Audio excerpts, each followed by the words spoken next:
Ya ilahana wa rabbana wa maulana wa matlubana wa khaliqana wa maksudana wa ma'budana inna najma'u fi hadal masjid linaqra'a surat al-fatihati tamassulan wa hadiyatan la hadratin nabil mustafa wa rasulil mujadaba sayyidina Muhammad wa ala alihi wa ashabihi semayil arwahi jamil awliya wal ulama'i wa syuhada'i wa salihina minal masyriq wal maghrib wa jami'i man 'allama 'alaina fi umuri dinina walladzina ballaghu dinal islam khususan fi baldatina hadhihi wa humul awliya'u tis'ah wa ashabul ma'adil islam yasulihim wa furu'ihim wa khususan hadrati mu'allifi hadal kitab wa usulihi wa furu'ihi sembalan wakhi jami ahli baitina ba'ina wa ummahatina jaddatina wa jaddatina wa jami'i ahli kubur minal muslimina wal muslimat bi barakatihim wa bi asrarihim wa bi fadilatihim inna nas'aluka an tarzuqana ilman nafi'ah. Al-Fatihah. A'udzu billahi minasy syaithanir rajim. Bismillahirrahmanirrahim. Alhamdulillahi rabbil alamin. الرحمن الرحيم مالك يوم الدين إياك نعبد وإياك نستعين اهدنا الصراط المستقيم صراط الذين أنعمت عليهم غير المغضوب عليهم ولا الضالين آمين. Astaghfirullah Rabbal baraya. Astaghfirullah minal khataya. Rabbi zidni ilman nafi'an wa wafiqni amalan salihan. Astaghfirullah rabbal baraya. Astaghfirullah minal khataya. Rabbi zidni ilman nafi'an wa wafiqni amalan salihan. Astaghfirullah rabbal baraya. Astaghfirullah minal khataya. Rabbi zidni ilman nafi'an wa wafiqni amalan salihan. Para bapak, para ibu, hadirin wal hadirah rahimakumullah. Alhamdulillah pada pagi hari ini kita masih diberi oleh Allah hidup yang didampingi sehat dan juga sempat. Ini bagian pemberian Allah yang sangat luar biasa, karena Allah masih memberikan hidup. Ini berarti Allah masih sayang ke kita. Allah masih sangat respect dengan kita. Bagi kita yang sudah sampai detik ini diberi hidup dan masih mau beribadah, bentuk kasih sayangnya kita masih diberi kesempatan untuk menambah nilai ibadah itu dengan sebanyak-banyaknya. Bagi yang mungkin belum menjadi orang yang beribadah dengan hidup Allah mencurahkan kasih sayangnya berupa harapan. Masih diharapkan untuk menjadi orang yang bertaubat, agar yang tadinya belum jadi ahli ibadah dengan hidup mau bertobat berubah menjadi mau beribadah. Ini kasih sayang Allah yang sangat luar biasa, yang terkadang kita ini lupa bahwa hidup itu pemberian Allah. Oleh karenanya kalau kita sekarang, kata orang-orang di luar sana, itu masuk tahun 2023 yang kadang-kadang bahasanya sudah sangat indah, di mana-mana disampaikan tahun baru, ya benar, tahun baru. Padahal kita sama-sama tahu barunya itu di mana. Barunya itu di mana? Tahun 2022 dengan tahun 2023. Di dalam hitungan matematika banyak mana tahun 2022 dengan tahun 2023? Banyak mana? Banyak mana? Kan banyak 23. Loh, masa banyak dengan sedikit dikatakan baru? Ya namanya baru itu lebih sedikit apa lebih banyak? Loh, kok gak mikir? Ya namanya baru itu loh, sedikit atau banyak? Ya sedikit dong. Kan sedikit. 2023 lama, sampai punya misalnya, mohon maaf ibu-ibu ini biasanya punya pakaian, belinya tahun 2000, dengan belinya tahun 2023, nek dihitung 2000 sekarang tahun 2023. Nah itu yang mana yang paling banyak hitungannya? Yang 2023 dihitung berapa tahun? Ya kan sudah jelas lah. Yang 2003 hanya 1 tahun. Banyak mana? Ya banyak yang dulu. Itu. Jadi bahasa-bahasa seperti ini kadang-kadang membuat kita terlena. Apalagi kalau sudah dihitung dengan hitungan terakhir Allah mengkontrak kita. Kita ini, mohon maaf Bapak Ibu, sudah ada jatahnya hidup. Saya yang hadir semua di sini, itu sudah ditentukan oleh Allah kapan kita ini diambil. Tinggal nunggu saja, antrian karcisnya sudah dipegang oleh malaikat Loh, kok nyambung? Sudah dipegang oleh malaikat Israel. Karcis antriannya sudah ada, tinggal mengasihkan ke kita.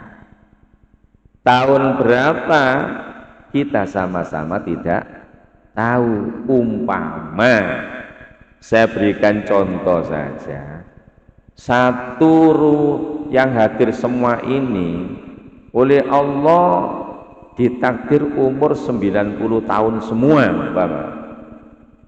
Umpama ditakdir oleh Allah mati umur 90 tahun. Yang sekarang ini sudah berumur umpama ada 85 tahun. Ada enggak yang sudah berumur 85 tahun? Ada benar? Ada? Mana? Tidak ada. Tidak ada. Umpama ada yang umur 85 tahun dengan keputusan Allah 90 tahun, berarti kurang berapa tahun? 5 tahun. Itu yang kemarin. Kalau sekarang kurang berapa? 4 tahun. Yang kemarin-kemarin umurnya 50 tahun. Kurangnya 40 tahun. Hari ini sudah dikurangi 1 tahun, tinggal 39. Itu kalau tak contohkan yang 90 tahun. Padahal Bapak dulu sudah sering ngaji dan juga sering mendengarkan keterangan bahwa umat Nabi siapapun jatah umurnya itu tidak jauh dari umur nabinya. Saya ulangi lagi, jatah umur umat Nabi dan Rasul siapapun, mulai Nabi Adam sampai Nabi kita Muhammad, itu tidak jauh dari umur Nabi dan Rasul yang diutus. Nabiullah Nuh umur 950 tahun. Umatnya ya tidak jauh dari itu. Dekat-dekat 950, 947, 900 pas, lebih dikit 960, 967 dan seterusnya. Nah sekarang saya tanya ke jenengan, Nabi kita umurnya berapa wafatnya? Monggo dijawab. 63.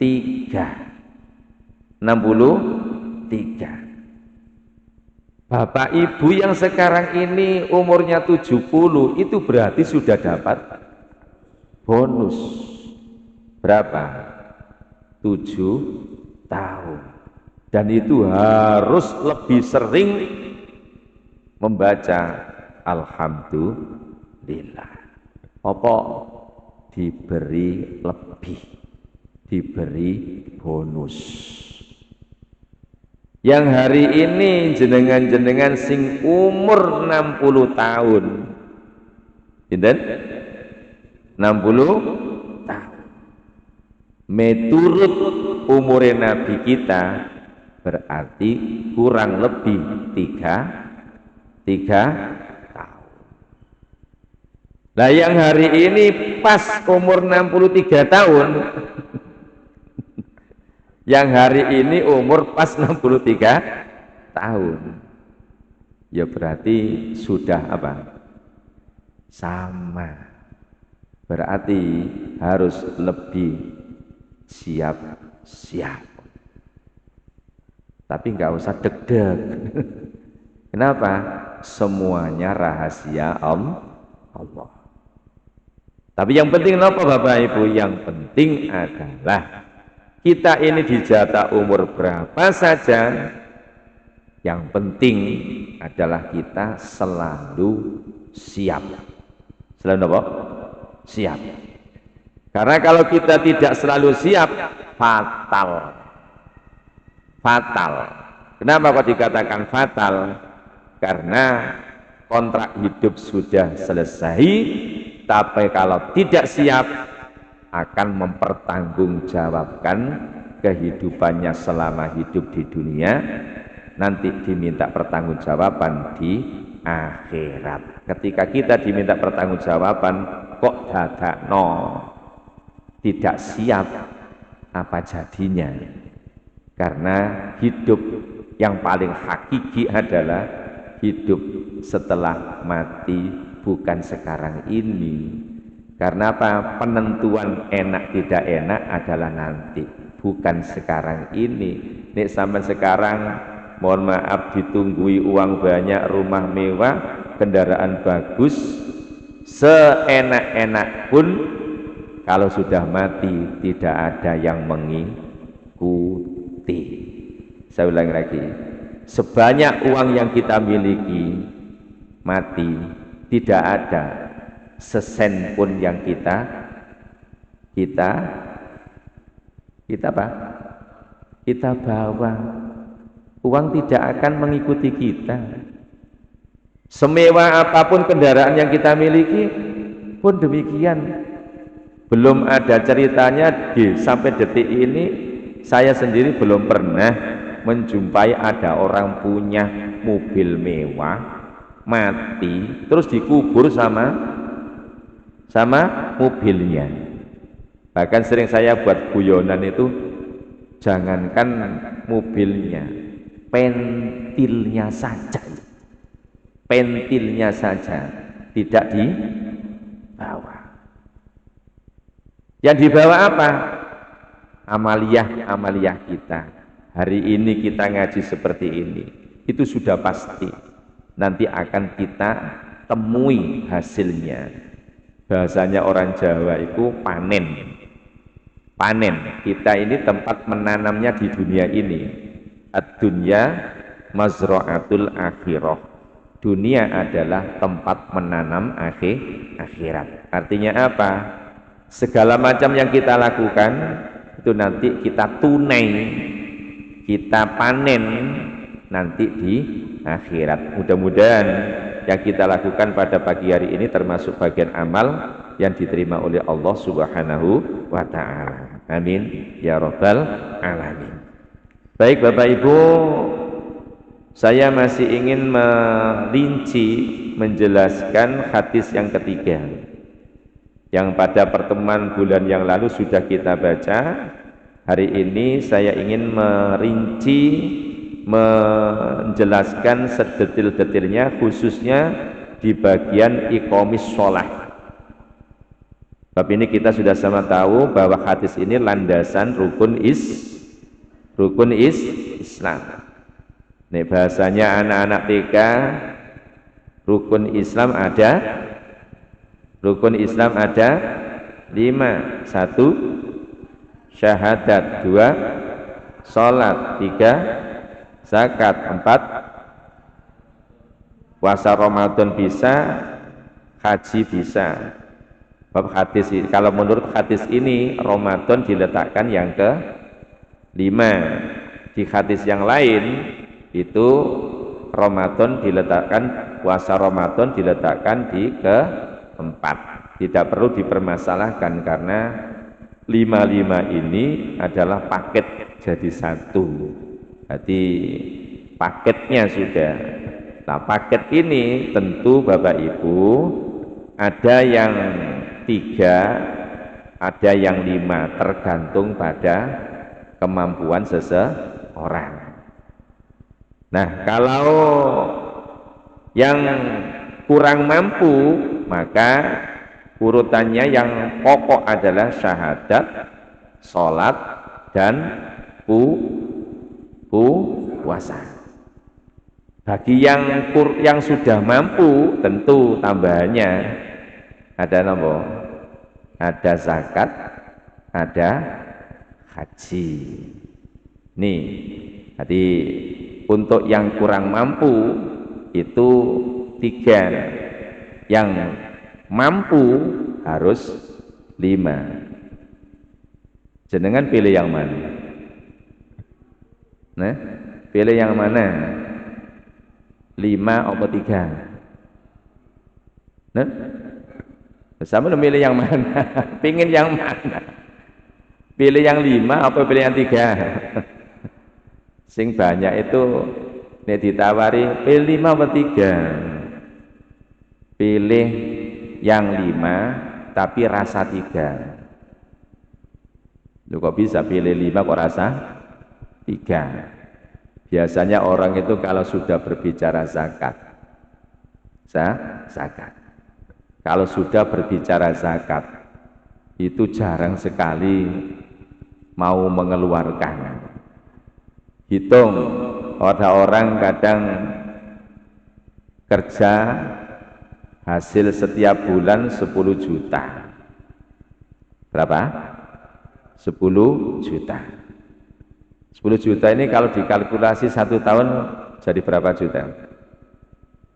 120. Menurut jenengan, berdasarkan pengetahuan yang pernah jenengan dapat, Orang semacam ini itu sudah wajib zakat apa belum? Menurut pengetahuan jenengan dulu. Bu, kira-kira sudah wajib zakat atau belum? Sudah, bapak-bapak. Bapak-bapak ini sudah belum? Nah, untuk mengetahui sudah belumnya apa? Nisab. Sudah mencapai satu nisab apa belum? Nisab itu batas kepemilikan harta yang harus dikeluarkan zakatnya. Lah standarnya pakai nopo? Emas berapa? 90 gram, tepatnya 93,6. 93,6 kalau dibulatkan 94 gram. Nah, pada saat kapan orang ini hartanya mencapai 120 juta, kalkulasilah, hitunglah apakah sudah mencapai 93,6 gram atau 94. Jenengan tanya ke toko emas, 1 gramnya hari ini berapa? Yang lebih tahu ibu-ibu ini berapa, Bu? Betul, Bu? 600 pas. Nggih, wis, momen 600 ya. Ya tinggal mengalihkan 93 kali 93,6 kali 600. Dipakai 9 kayak umpama saya pakai 100 saja, 100 gram. Berarti ini harganya 600.000 kan berarti 60 juta. Nah, sementara orang yang saya sebutkan tadi 120 juta. Berarti berdasarkan nisab orang ini sudah melebihi apa kurang? Melebihi. Kalau melebihi berarti wajib napa? Wajib. Coba sampai nangen-nangen. Sampai detik ini mudah-mudahan bukan kita. Mudah-mudahan umpama termasuk kita, yo harus segera. Sampai detik ini orang-orang kadang kalau sudah berbicara zakat, terus zakat ini mengenai dirinya. Yang tadi tak contohkan 10 juta itu umpama termasuk bagian dari kita. Di antara kita punya penghasilan semacam itu. Pertanyaannya, sudah pernah kamu menghitung dalam 1 tahun dihitung seperti itu?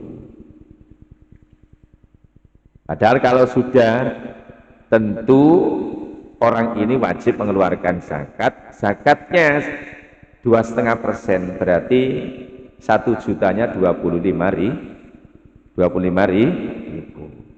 Kalau punya 120 juta, ya berarti tinggal mengalihkan 10 jutanya 250 ribu. Berarti naik 100 juta 2 juta setengah. Yang 20 juta 500 berarti pinten 3 juta. Itu yang harus dikeluarkan. Lah umpama di lingkungan jenengan 1 RT ada orang, misalnya 1 RT ada 60 atau 70 kakang. Tuh ada orang 5 saja. Ada orang 5 dengan penghasilan yang sama tadi.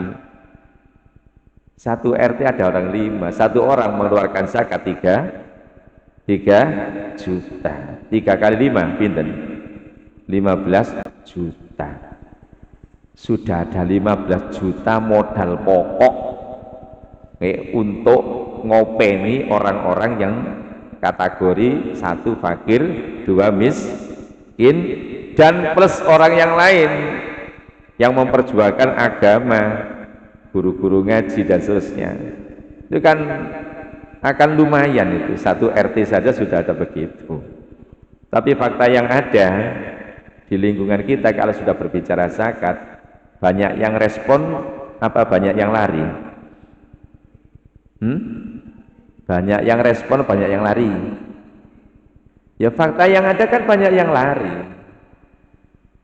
Inilah yang harus kita waspadai.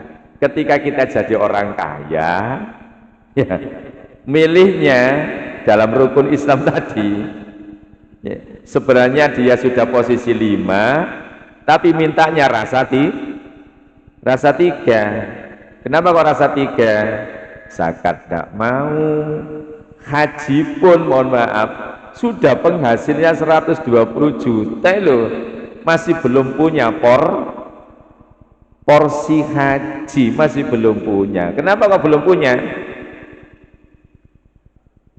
Belum daftar. Padahal gajian tiap bulan 10 juta. Sementara porsi haji reguler hanya 25 juta. Nek Bank Jatim tinggal nambahi 100.000, kalau BRI tinggal nambahi 500.000, itu pulang sudah dapat porsi haji. Loh, ini loh, kan kita tadi katakan apa? Kita seneng yang 5, tapi rasanya minta 3. Ini sering di masyarakat ini, tadi mudah-mudahan bukan kita semua. Allahumma amin. Oke Bapak Ibu, untuk kajian hari ini rukun Islam yang ada di situ jenengan lihat kembali biar agar ingat apa yang dahulu kita kaji. Di bagian kedua, bunia itu didirikan. Al-Islamu Islam ala khamsin, di atas 5 perkara. Bahasa Arab itu kalau diterjemah bahasa Indonesia strukturnya agak beda. Nih, diurut secara teks, bunia itu kan maknanya didirikan, ditegakkan. Al-Islamu, agama Islam, ala khamsin, di atas 5 hal. Nah, kalau agar mudah, ya dijadikan agama Islam itu ditegakkan, didirikan di atas 5 perkara. Artinya Islam yang kita miliki ini tidak bisa tegak, tidak bisa kokoh, tidak bisa berdiri dengan kuat kalau tidak ditopang dengan 5 hal. Apa saja 5 hal itu? Yang pertama dulu sudah tak sampaikan detail, syahadati alla ilaha illallah wa anna muhammadar rasulullah. Yang pertama adalah bersaksi bahwa tiada sesembahan yang berhak disembah secara benar kecuali hanya Allah, dan Muhammad adalah utusan Allah. Wa iqamis sholati, yang kedua adalah mendirikan sholat. Bahasanya Bapak Ibu bukan mengerjakan, tapi mendirikan, menegakkan. Yang ketiga, wa itaiz zakati, mengeluarkan zakat, membayar zakat. Wa hajjil baiti, yang keempat mengerjakan haji ke Baitullah. Baitullah itu sebutan Ka'bah nih panjenengan. Wa shaumi Ramadhana, dan berpuasa pada bulan Ramadan.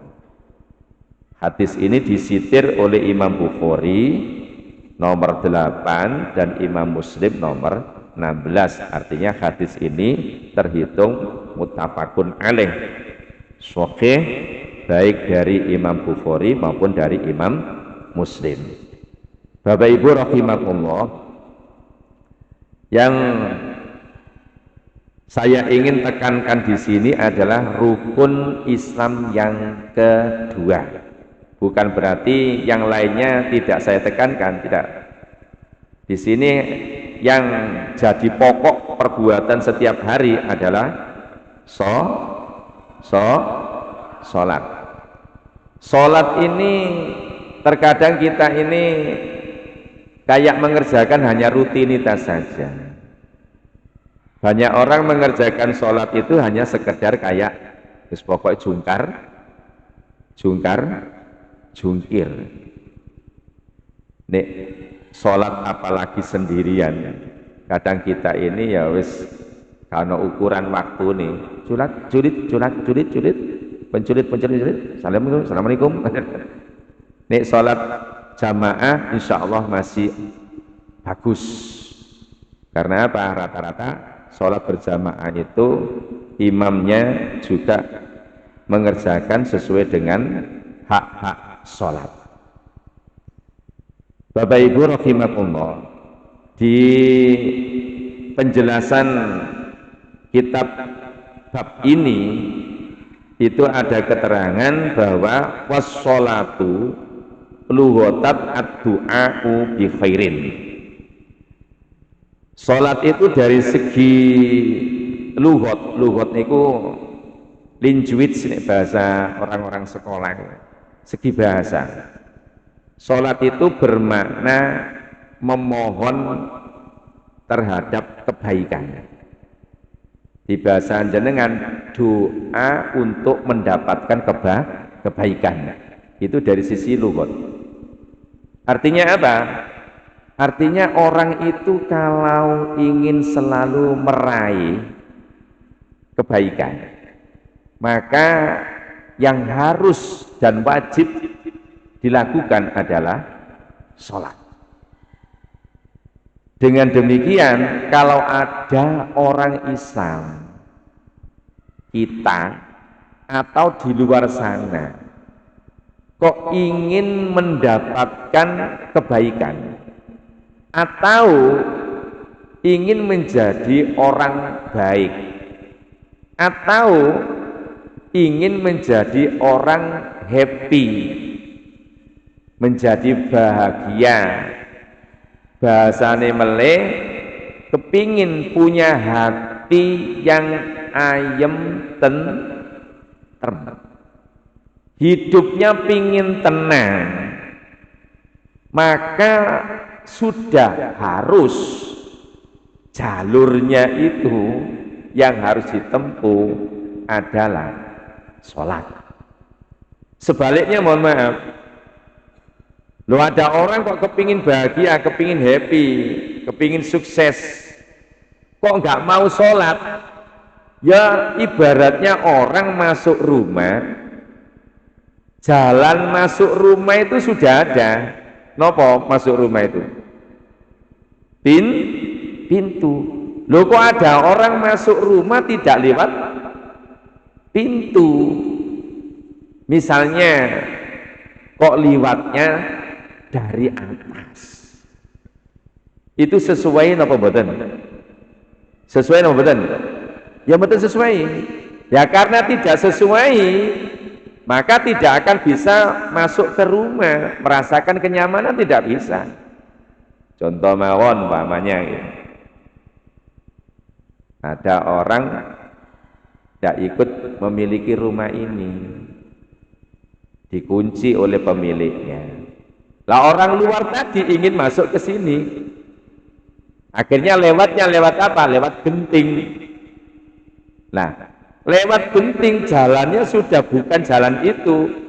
Bisa masuk? Bisa, tapi di dalam rumah kira-kira orang itu tadi bisa merasakan kenyamanan? Bisa namanya? Ya tidak mungkin bisa, wong dia masuknya tidak lewat jalannya. Beda dengan orang walaupun tidak ikut memiliki tapi ingin masuk, tapi masuknya lewat pintu. Kalau ditutup berarti ketok. Nah setelah diketok-ketok dari dalam rumah, pemiliknya keluar. Ada apa mas? Ada apa pak? Ada apa bu? Saya ingin bertemu anak ibu yang namanya ini. Oh ya silakan. Dimasukkan ke dalam rumah, di kamar tamu duduk, bisa merasakan nyaman apa enggak? Nyaman. Karena apa? Masuknya benar. Masuknya betul lewat jalan.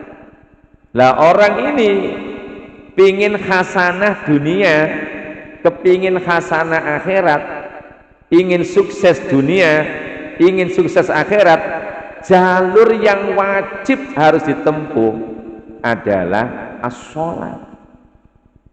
Sholat ini sehari semalam ada lima. Makanya Allah itu agar kita menjadi orang yang selalu ingat sholat. Poster tubuh kita itu disetting oleh Allah serba 5. Serba pinten?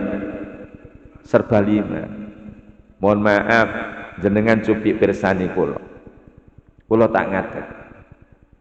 Menurut sampean, saya sing depan ya, berdiri depan sampean, organ yang saya miliki ini, ketika ada orang tanya, Pak Maskur ini cacat kaki apa tidak? Jawabannya apa? Tidak kan? Kenapa kok tidak? Oh, saya punya kaki. Pak Maskur ini cacat tangan apa tidak? Tidak, karena saya punya tangan. Apalagi Pak Maskur ini cacat kepala apa tidak? Ya tidak, wong saya punya kepala. Coba sama hitung. Berarti saya ini kaki saya 2, tangan saya 2, kepala saya 1. Menurut pandangan umum sempurna apa tidak organ saya? Sempurna. Ini settingan Allah. Allah menjadikan kita ini manusia sempurna itu kalau mau mengerjakan sholat sebanyak 5. Nih ada orang, mohon maaf, ada orang kok nggak mau sholat 5, sholat 4. Maka sama saja mohon pada Allah, ya Allah, tolong organ saya di antara 5 yang ada, kepala, 2 tangan, 2 kaki, tolong kau ambil 1. Yang milih Allah sendiri. Kalau sholatnya tidak 5, hanya 4. Soal yang diajukan permintaan pada Allah kayak gitu. Dan ini sholatnya hanya 3. Sama, ya Allah tolong organ saya yang 5 kau ambil 2. Kalau tidak sholat belas. Kalau tidak sholat belas gimana? Ya sama, ya Allah tolong aku ini kau ambil semuanya. Kepala diambil, tangan diambil, kaki diambil. Apa jadinya? Loh, ini kayaknya sama sepele. Loh Pak Maskur, apa hubungannya dengan kehidupan sukses dunia? Jangan dikira tidak ada hubungannya Bapak Ibu. Rasulullah itu sudah pernah bersabda, as-sholatu miftahul khair. Sholat itu adalah kunci dari segala macam kebaikan. Ngapunten, kita mencoba untuk mengaca pada diri kita masing-masing. Ada orang tidak pernah sholat. Ketika dia umpama sekolah sudah lulus, terus mengajukan lamaran ke perusahaan atau kemana saja, itu kalau orang sudah tidak pernah sholat, ibaratnya itu sudah tidak punya kepala, tidak punya kaki, tidak punya tangan. Mengajukan lamaran maka perusahaan atau tempat dia melamar itu oleh Allah, orang-orangnya itu tidak akan dibuat respect. Orang yang datang ini juga tidak punya aura, tidak punya magnet. Karena tidak punya magnet, kadang-kadang mohon maaf, di pintu saja satpamnya sudah mengatakan tidak ada lowongan, tidak ada lowongan. Tapi mohon maaf, kalau ada orang yang sholatnya luar biasa, kadang-kadang belum lulus saja, itu baunya sudah wangi. Teknik Allah untuk menemukan orang ini dengan pemiliknya macam-macam. terkadang antar saudara, terkadang antar tetangga, terkadang antar teman. Sampean punya anak berapa ini? 2. Yang satu, nih sebentar lagi kurang 2 bulan mau wisuda. Yang satunya SMA kelas 3. Jurusannya apa yang pertama itu? Teknik. Oh ya, kalau gitu nanti hubungi saya, ini kartu saya. Belum lulus. Itu sudah seperti itu. Kenapa? Insya Allah orang ini ada kebaikan lewat sholatnya. Ini masih ada sing bantah kadang-kadang gini. Lah, orang-orang yang tidak sholat itu kok malah tambah gampang urusannya. Oke. Ingat, kehappian, kesuksesan tidak hanya dihitung di dunia saja, tetapi yang lebih pokok kesuksesan itu adalah di akhirat. Tadi sudah tak sampaikan di depan, sebanyak apapun harta yang kita miliki sebagai lambang orang di dunia, nek duwite akeh, berarti orang itu dikatakan secara umum sukses. Tetapi orang sebanyak memiliki harta, uang banyak pun sebagaimana saake-ake ya apa? Mohon maaf, nek enggak sholat, wong orang ini mati, harta sing dicari tadi loh, enggak ada yang dibawa. Sementara mati nanti enggak bawa harta ini, yang dibawa apa? Nilai ibadahnya yang salah satunya adalah sholat. Jenengan sudah sering menerima keterangan bahwa awwalu ma yuhasabu bil abdu yaumal qiyamah as-sholat. Pertama kali nanti yang dihitung, ditanyakan, dihisab, disidang oleh Allah, yang pertama kali ditanyakan nanti adalah sholat. Nah kalau ada orang hidupnya tidak pernah sholat, posisi disidang itu yang pertama itu sholat. Bagaimana nanti mempertanggung jawabannya? Jadi menghitung kehappian, kebahagiaan, kesuksesan itu jangan hanya dihitung dari sisi keduniaan saja. Insya Allah, ini pun berbicara gini, just balik kembali Pak, Bu, nopo introspeksi pada diri kita masing-masing. Sholat, ad-du'a bil khair. Sholat itu bermakna memohon kebaikan. Jadi ini disimpulkan, orang kalau ingin mendapatkan kebahagiaan, kebaikan yang di dalam kebaikan itu bermacam-macam isinya. Sehat, baik apa jelek? Loh, kok meneng sama ini tatakon balik-balik mesti kok tahu jawab loh. Cek enggak ketok turu nih ngono lho, Pak. Saya ulangi, sehat itu baik apa jelek? Baik, berarti masuk dalam kebaikan. Anak manut, baik apa jelek? Baik, berarti masuk ke kebaikan. Uang lancar, baik apa jelek? Baik, masuk kebaikan. Plus yang lainnya pun. Semuanya kuncinya di sholat. Kunci itu sudah. Nah sebaliknya, kalau kunci kebaikan di sholat, berarti kebobrokan, keruwetan, kekejelekan apapun, berarti lawannya. Lawannya apa? Tidak sholat. Jadi ini ada orang siapa saja kok mau sholat, berarti dia ingin meraih kebaikan. Ini tidak mau sholat berarti ingin meraih kejelekan. Pun tinggal milih, kula sampean milih yang mana? Terserah.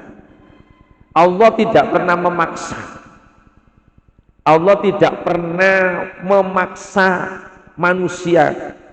Hei manusia, kamu harus sholat. Tidak, dibebaskan oleh Allah. Allah hanya menawarkan, ini loh sholat. Nek kamu mau mengerjakan sholat, berarti dirimu ingin mendapatkan kebaikan. Nek dirimu tak kau sholat, gak mau sholat, berarti dirimu sendiri ingin mendapatkan kebaikan. Mau pilih yang mana? Silakan. La ikroha fiddin, tidak ada paksaan di dalam agama. Insya Allah indah kan kalau acara dipahami betul ini. Allahumma sholli ala Muhammad. Itu dari sisi lughat Bapak Ibu. Dari sisi syar'an, syariat, definisi sholat itu aqwalun wa af'alun muftahatun bitakbir muhtamatun bitaslim bisyara'ita maksusa. Ini sering sudah disampaikan bahwa definisi sholat dari segi syariat itu adalah beberapa ucapan dan beberapa gerakan yang dibuka dengan takbiratul ihram dan ditutup diakhiri dengan salam dengan syarat-syarat khusus. Di sholat itu punya syarat, Pak. Sholat itu punya syarat. Syarat itu apa? Paling mudah, paling gampangnya, segala hal yang harus dipenuhi sebelum orang itu mengerjakan sesuatu tersebut. Sholat niki malah ampun didefinisino, ucapan dan pergerakan yang dibuka dengan apa? Dengan apa? Takbiratul ihram. Maka sebelum orang ini start Allahu Akbar, dia harus memenuhi segala macam sing berkaitan dengan mulainya takbiratul ihram. Tentu syaratnya banyak. Yang ingin saya sampaikan satu. Apa? Suci. Apa? Suci. Suci apanya? Suci baik dari hadas maupun dari najis. Hadas, ada hadas kecil, ada hadas besar. Hadas kecil bisa disuci lewat wudu. Kalau tidak bisa wudu, ada gangguan, ada problem, bisa disucikan lewat tayamum. Kita berbicara suci. Nah, suci menyucikan diri dari hadas kecil dengan berwudu. Berwudu menggunakan apa? Air. Air dibagi jadi pinten? 3. Napa mawon? Ayo. Mulai. Ini loh Pak, nek sudah dirinci seperti ini. Kita ini kadang-kadang itu tadi sudah sholat. Tapi sholat ini kadang-kadang tadi saya tak sampaikan di depan bau. Sholat itu berfungsi sebagai kunci kebaikan. Tapi rasa-rasanya sholat yang sudah kita lakukan ini kok belum ada nilai positif menuju ke kebaikan tadi. Ini sholat, tapi kok yang tak terima itu masih banyak yang jelek saja. Ini jangan menyalahkan sholatnya, tapi apa? Mungkin itu tadi loh, prosesnya. Sholat itu punya syarat, salah satu syaratnya adalah suci, sementara kita kadang-kadang bersuci itu masih belum Napa bukti ini? Ketika kita berbicara air saja, air yang boleh dipakai untuk berwudu itu air apa? Kelompok air kan ada suci, menyucikan. Ada suci tapi tidak menyucikan. Ada air itu najis. Nah, air suci menyucikan itu air yang bagaimana? Ini pun butuh penjelasan lebih detail. Yang harus kita tahu. Soalnya apa? Ini berkaitan dengan ibadah wajib. Makanya saya sering menyelipkan, ya. Apa bahasa menyelipkan itu? Kenapa?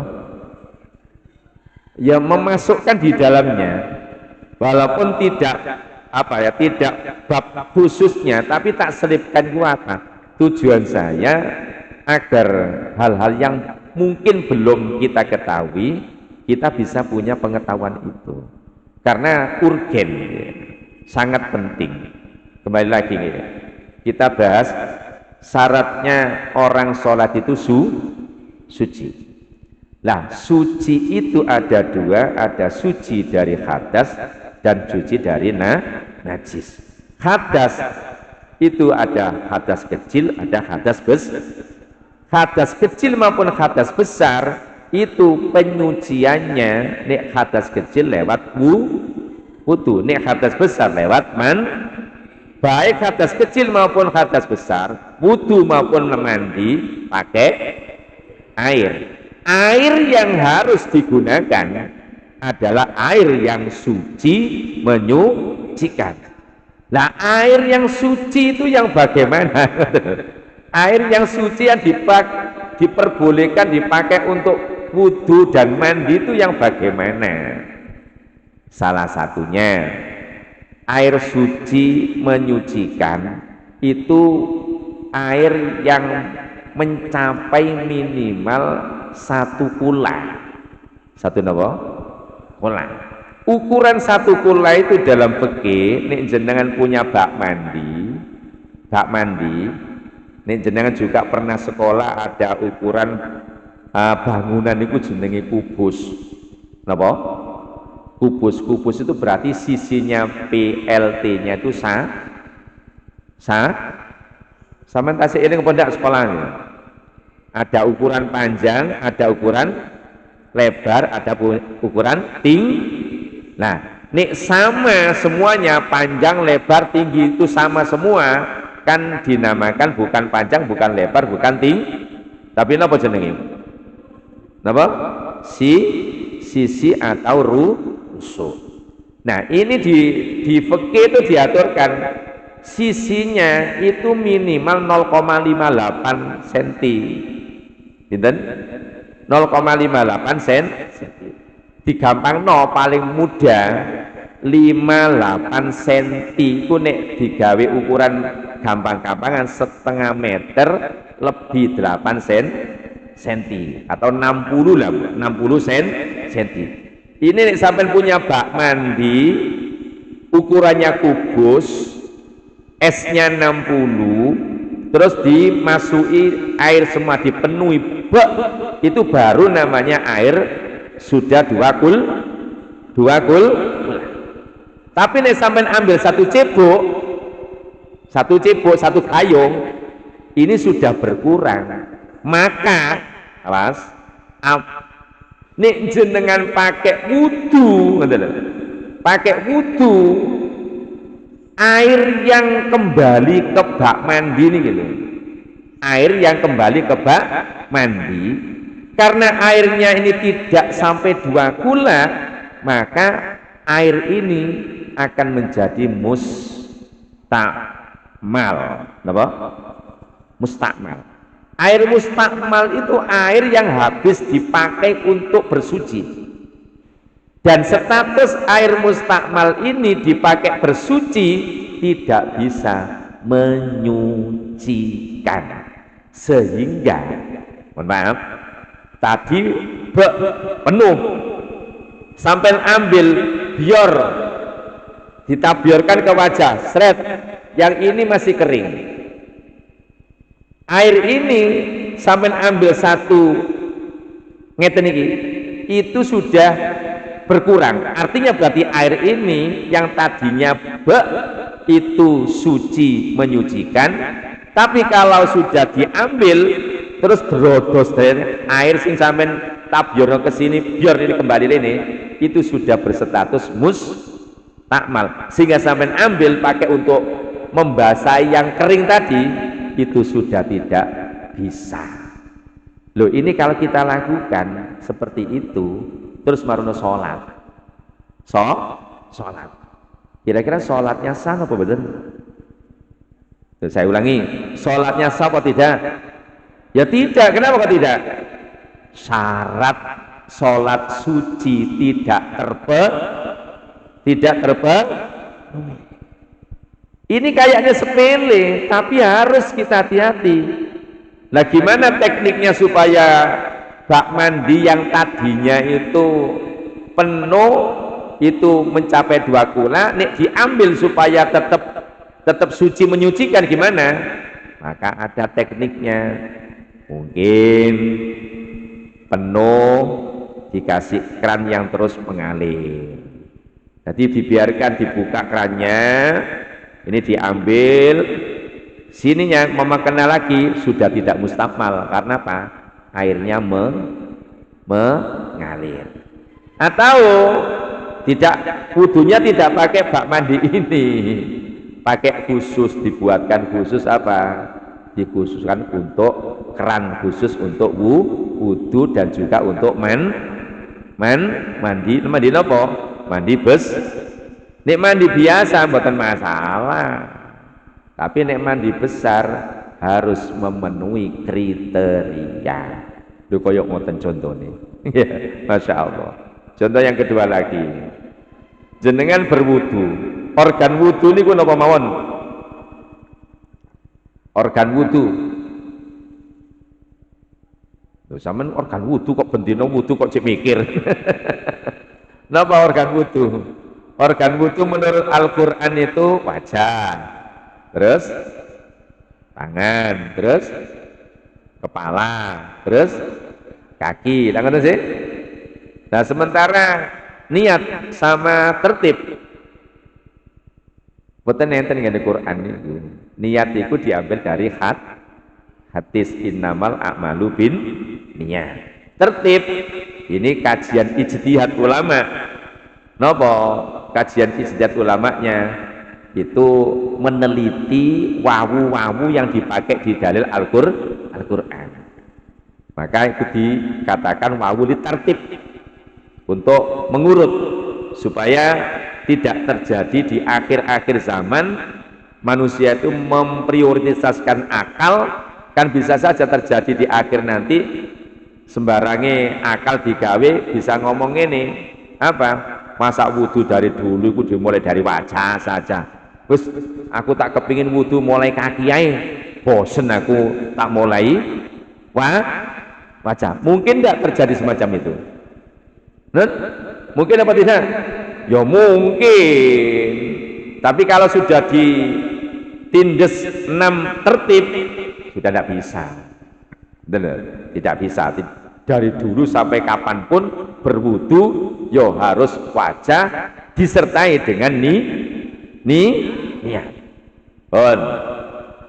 Wudu supaya sah di organ wudu tadi tidak boleh ada benda sing bisa menghalangi air meresap.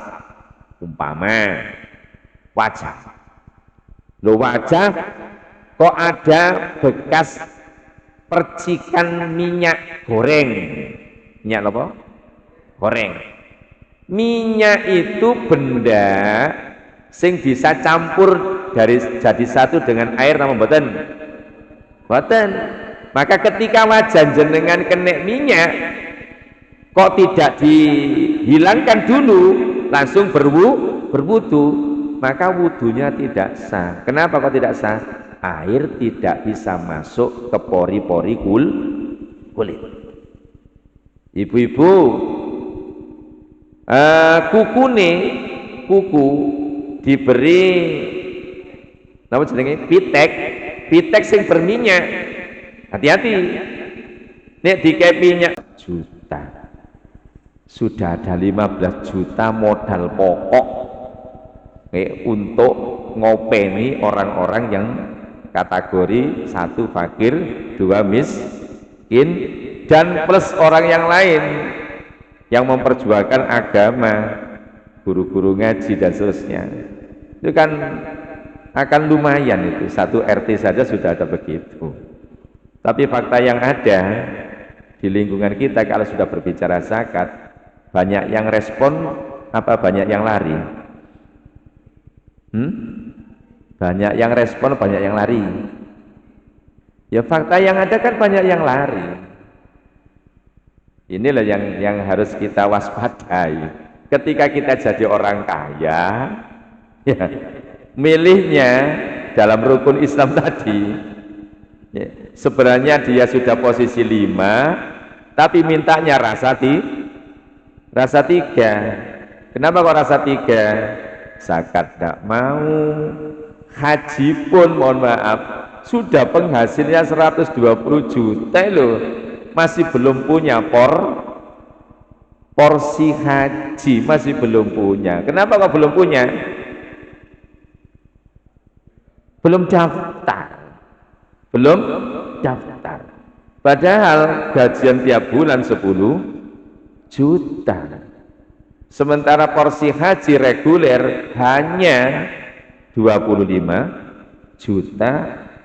Nek Bank Jatim tinggal nambahi 100.000, kalau BRI tinggal nambahi 500.000. Itu pulang sudah dapat porsi haji. Loh, ini loh, kan kita tadi katakan apa? Kita seneng yang 5, tapi rasanya minta 3. Ini sering di masyarakat ini, tadi mudah-mudahan bukan kita semua. Allahumma amin. Oke Bapak Ibu, untuk kajian hari ini rukun Islam yang ada di situ jenengan lihat kembali biar agar ingat apa yang dahulu kita kaji. Di bagian kedua, bunia itu didirikan. Al-Islamu Islam ala khamsin, di atas 5 perkara. Bahasa Arab itu kalau diterjemah bahasa Indonesia strukturnya agak beda. Nih, diurut secara teks, bunia itu kan maknanya didirikan, ditegakkan. Al-Islamu, agama Islam, ala khamsin, di atas 5 hal.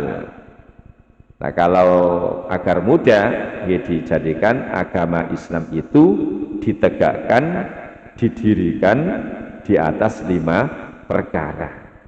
Artinya Islam yang kita miliki ini tidak bisa tegak, tidak bisa kokoh, tidak bisa berdiri dengan kuat kalau tidak ditopang dengan 5 hal. Apa saja 5 hal itu? Yang pertama dulu sudah tak sampaikan detail, syahadati alla ilaha illallah wa anna muhammadar rasulullah. Yang pertama adalah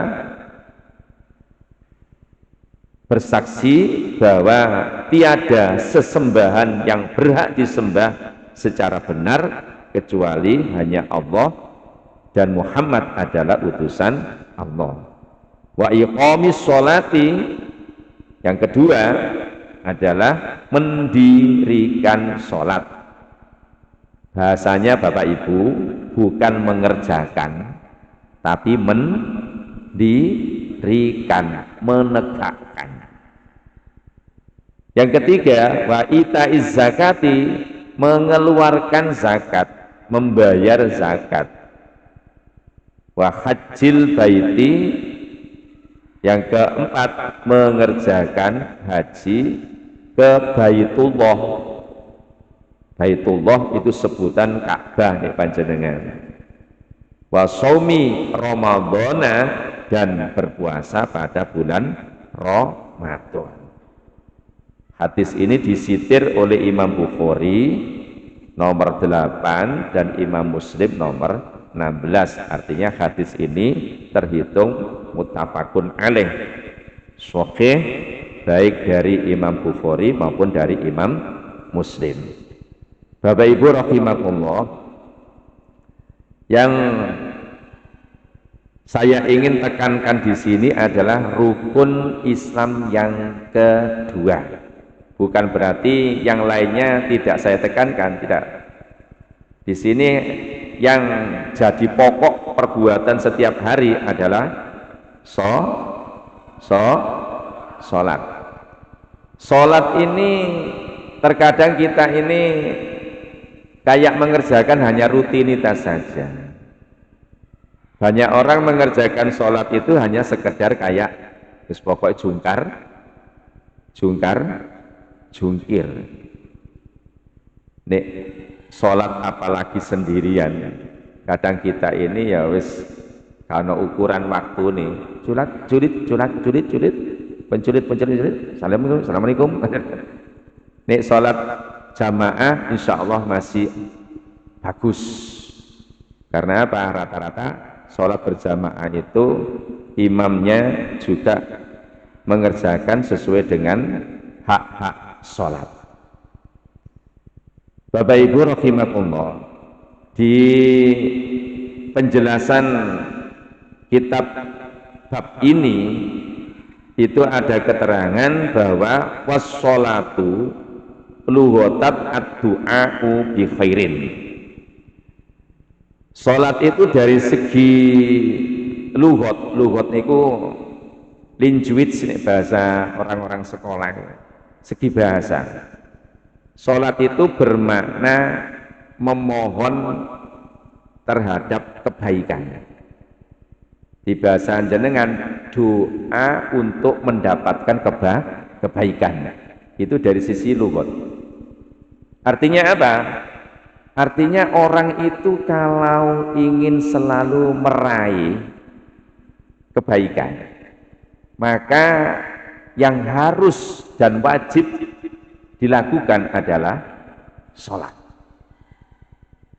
Dengan demikian, kalau ada orang Islam kita atau di luar sana kok ingin mendapatkan kebaikan atau ingin menjadi orang baik atau ingin menjadi orang happy, menjadi bahagia, bahasane meleh, kepingin punya hati yang ayem tentrem, hidupnya pingin tenang, maka sudah harus jalurnya itu yang harus ditempuh adalah sholat. Sebaliknya mohon maaf, lo ada orang kok kepingin bahagia, kepingin happy, kepingin sukses, kok nggak mau sholat? Ya ibaratnya orang masuk rumah, jalan masuk rumah itu sudah ada. Nopo masuk rumah itu? Pintu. Loh kok ada orang masuk rumah tidak lewat pintu? Misalnya kok liwatnya dari atas.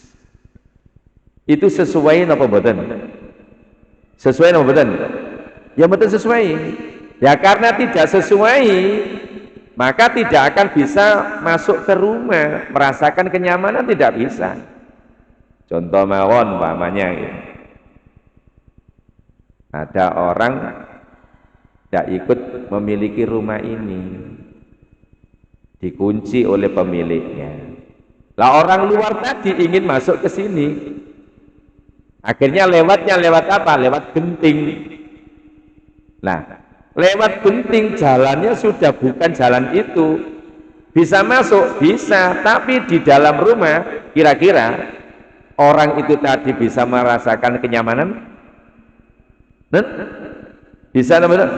Ya tidak mungkin bisa, wong dia masuknya tidak lewat jalannya. Beda dengan orang walaupun tidak ikut memiliki tapi ingin masuk, tapi masuknya lewat pintu. Kalau ditutup berarti ketok. Nah, setelah diketok-ketok dari dalam rumah, pemiliknya keluar. Ada apa, Mas? Ada apa, Pak? Ada apa, Bu? Saya ingin bertemu anak ibu yang namanya ini. Oh ya, silakan. Dimasukkan ke dalam rumah, di kamar tamu, duduk, bisa merasakan nyaman apa enggak? Nyaman. Karena apa? Masuknya benar. Masuknya betul lewat jalan.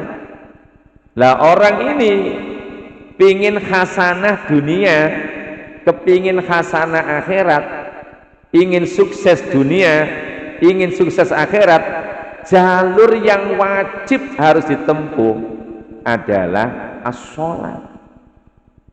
Sholat ini sehari semalam ada lima. Makanya Allah itu agar kita menjadi orang yang selalu ingat sholat. Poster tubuh kita itu disetting oleh Allah serba lima. Serba binten? Serba lima. Mohon maaf, jenengan cupik pirsani kula tak ngatek. Menurut sampean, saya sing depan ya, berdiri depan sampean, organ yang saya miliki ini, ketika ada orang tanya, Pak Maskur ini cacat kaki apa tidak? Jawabannya apa? Tidak kan? Kenapa kok tidak? Oh, saya punya kaki. Pak Maskur ini cacat tangan apa tidak? Tidak, karena saya punya tangan. Apalagi Pak Maskur ini cacat kepala apa tidak? Ya tidak, wong saya punya kepala. Coba sama hitung. Berarti saya ini kaki saya dua, tangan saya dua, kepala saya satu. Menurut pandangan umum, sempurna apa tidak organ saya? Sempurna. Ini settingan Allah. Allah menjadikan kita ini manusia sempurna itu kalau mau mengerjakan sholat sebanyak 5. Nih ada orang, mohon maaf, ada orang kok nggak mau sholat 5, sholat 4. Maka sama saja mohon pada Allah, ya Allah, tolong organ saya di antara 5 yang ada, kepala, 2 tangan, 2 kaki, tolong kau ambil 1. Yang milih Allah sendiri. Kalau sholatnya tidak 5, hanya 4, soal yang diajukan permintaan pada Allah kayak gitu. Nah ini sholatnya hanya 3. Sama, ya Allah tolong organ saya yang 5 kau ambil 2. Kalau tidak sholat belas. Kalau tidak sholat belas gimana? Ya sama, ya Allah tolong aku ini kau ambil semuanya. Kepala diambil, tangan diambil, kaki diambil. Apa jadinya? Loh, ini kayaknya sama sepele. Loh Pak Maskur, apa hubungannya dengan kehidupan sukses dunia? Jangan dikira tidak ada hubungannya Bapak Ibu. Rasulullah itu sudah pernah bersabda, as-sholatu miftahul khair. Sholat itu adalah kunci dari segala macam kebaikan. Nah, punten, kita mencoba untuk mengaca pada diri kita masing-masing. Ada orang tidak pernah sholat.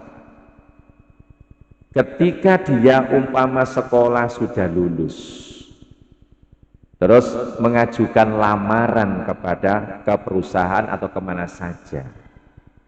Itu kalau orang sudah tidak pernah sholat, ibaratnya itu sudah tidak punya kepala, tidak punya kaki, tidak punya tangan. Mengajukan lamaran maka perusahaan atau tempat dia melamar itu oleh Allah orang-orangnya itu tidak akan dibuat respect. Orang yang datang ini juga tidak punya aura, tidak punya magnet. Karena tidak punya magnet, kadang-kadang mohon maaf, di pintu saja satpamnya sudah mengatakan tidak ada lowongan, tidak ada lowongan. Tapi mohon maaf, kalau ada orang yang sholatnya luar biasa, kadang-kadang belum lulus saja, itu baunya sudah wangi. Teknik Allah untuk menemukan orang ini dengan pemiliknya macam-macam.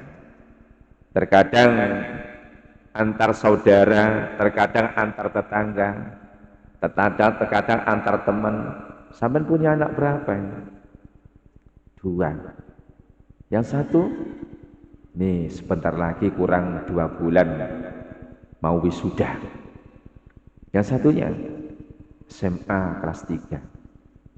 Jurusannya apa yang pertama itu? Teknik. Oh ya, kalau gitu nanti hubungi saya, ini kartu saya. Belum lulus. Itu sudah seperti itu.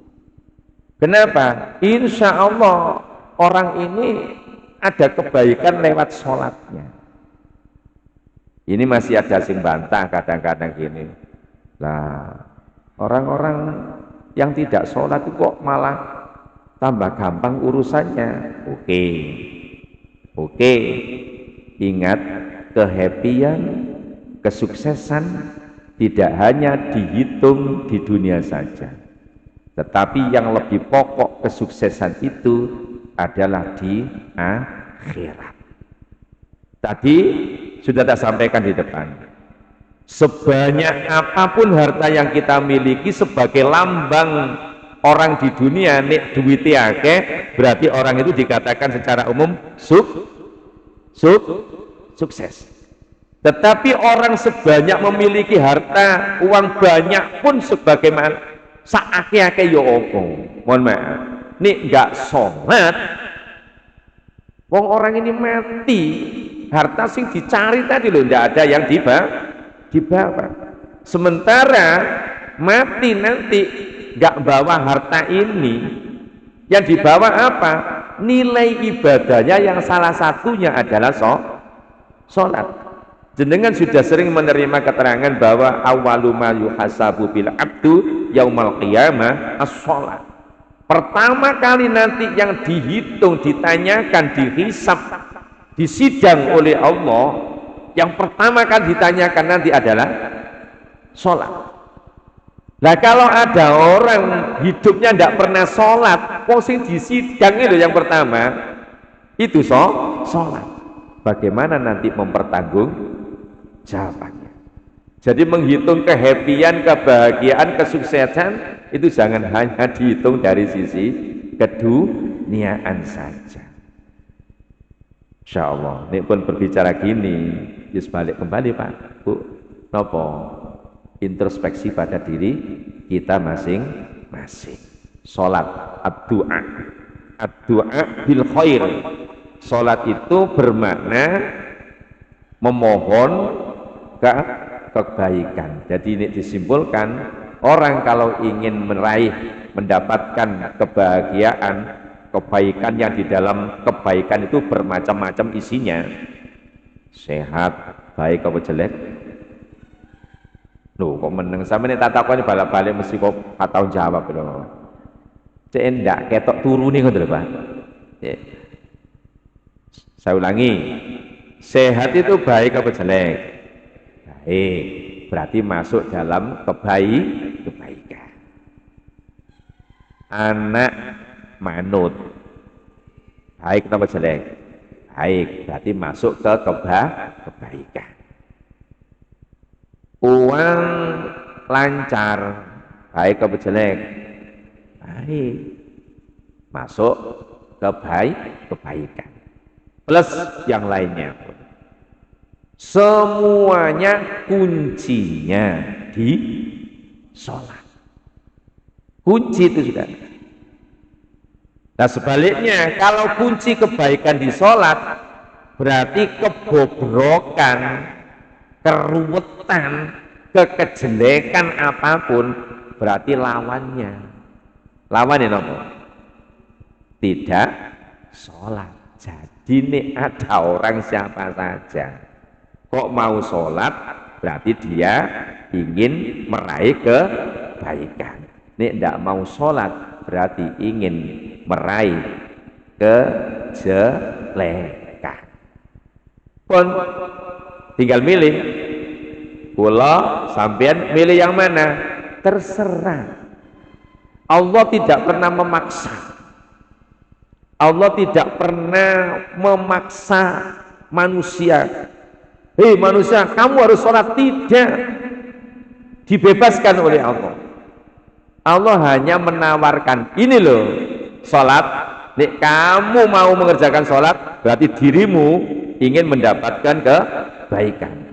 Nek dirimu tak kau sholat, gak mau sholat, berarti dirimu sendiri ingin mendapatkan kejelekan. Mau pilih yang mana? Silakan. La ikroha fiddin. Tidak ada paksaan di dalam agama. Insya Allah. Indah kan kalau acara dipahami betul ini. Allahumma sholli ala Muhammad. Itu dari sisi lughat Bapak Ibu.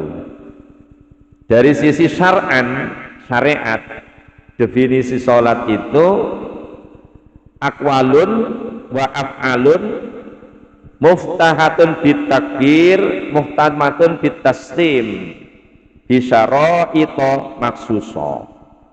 Ini sering sudah disampaikan bahwa definisi sholat dari segi syariat itu adalah beberapa ucapan dan beberapa gerakan yang dibuka dengan takbiratul ihram dan ditutup diakhiri dengan salam dengan syarat-syarat khusus. Di sholat itu punya syarat, Pak. Sholat itu punya syarat. Syarat itu apa? Paling mudah, paling gampangnya, segala hal yang harus dipenuhi sebelum orang itu mengerjakan sesuatu tersebut. Sholat niki malah ampun didefinisino ucapan dan pergerakan yang dibuka dengan apa? Dengan apa? Takbiratul ihram. Maka sebelum orang ini start Allahu Akbar, dia harus memenuhi segala macam sing berkaitan dengan mulainya takbiratul ihram. Tentu syaratnya banyak. Yang ingin saya sampaikan satu. Apa? Suci. Apa? Suci. Suci apanya?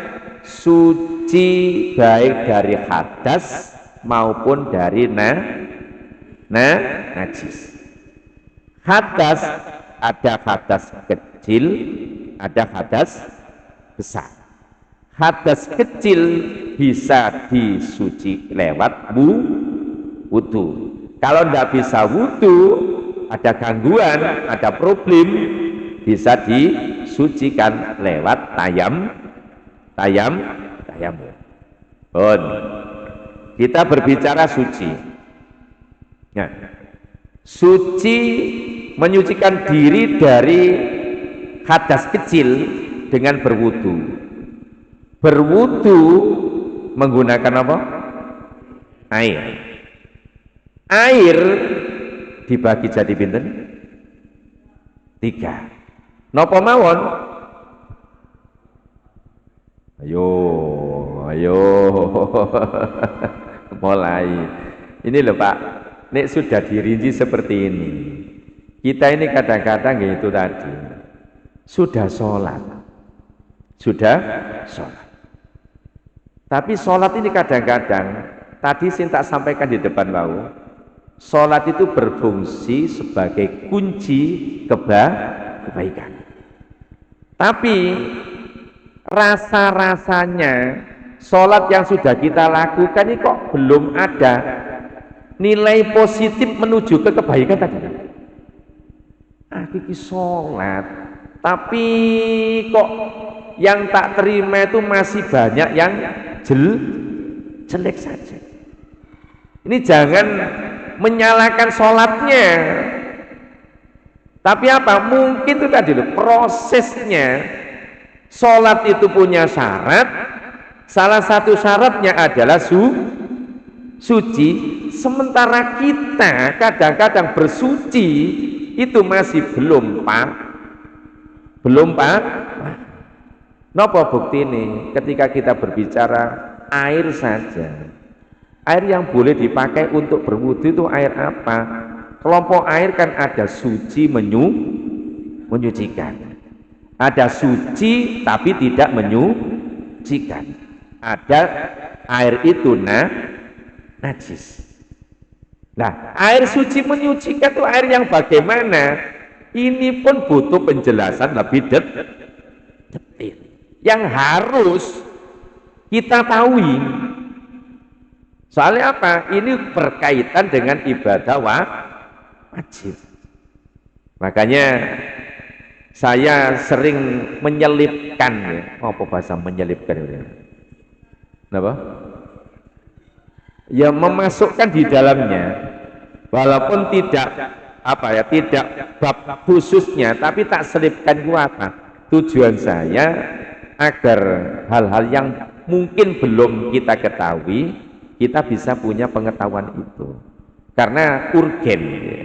Sangat penting. Kembali lagi nih, kita bahas syaratnya orang sholat itu suci. Nah, suci itu ada dua, ada suci dari hadas dan suci dari najis. Hadas itu ada hadas kecil, ada hadas besar. Hadas kecil maupun hadas besar itu penyuciannya, nek hadas kecil lewat wudu, nek hadas besar lewat baik hadas kecil maupun hadas besar, wudu maupun mandi pakai air. Air yang harus digunakan adalah air yang suci menyucikan. Nah, air yang suci itu yang bagaimana? Air yang suci yang diperbolehkan dipakai untuk wudu dan mandi itu yang bagaimana? Salah satunya air suci menyucikan itu air yang mencapai minimal 1 kula. Satu napa? Kula. Ukuran 1 kula itu dalam fikih, nek jenengan punya bak mandi, nek jenengan juga pernah sekolah ada ukuran bangunan itu jenenge kubus. Napa? Kubus itu berarti sisinya PLT-nya itu sama tasik ini kepada sekolahnya. Ada ukuran panjang, ada ukuran lebar, ada ukuran tinggi. Nah, nek sama semuanya, panjang, lebar, tinggi itu sama semua, kan dinamakan bukan panjang, bukan lebar, bukan tinggi, tapi napa jenenge? Napa? Sisi atau rusuk. Nah, ini di fikih itu diaturkan sisinya itu minimal 0,58 cm. Pinten? 0,58 cm. Digampangno paling mudah 58 cm itu nek digawe ukuran gampang-gampangan setengah meter lebih 8 cm atau 60 lah, 60 cm. Ini nek sampai punya bak mandi ukurannya kubus, esnya 60, terus dimasuki air semua, dipenuhi bak, itu baru namanya air sudah 2 kul. Tapi nek sampai ambil satu cebok, satu gayung, ini sudah berkurang. Maka awas, nek jenengan pakai wudu, air yang kembali ke bak mandi ini gitu. Air yang kembali ke bak mandi, karena airnya ini tidak sampai 2 kula, maka air ini akan menjadi mustakmal. Apa? Mustakmal. Air mustakmal itu air yang habis dipakai untuk bersuci. Dan status air mustakmal ini dipakai bersuci tidak bisa menyucikan. Sehingga, mohon maaf, tadi penuh, sampai ambil bior, ditabiorkan ke wajah, seret, yang ini masih kering.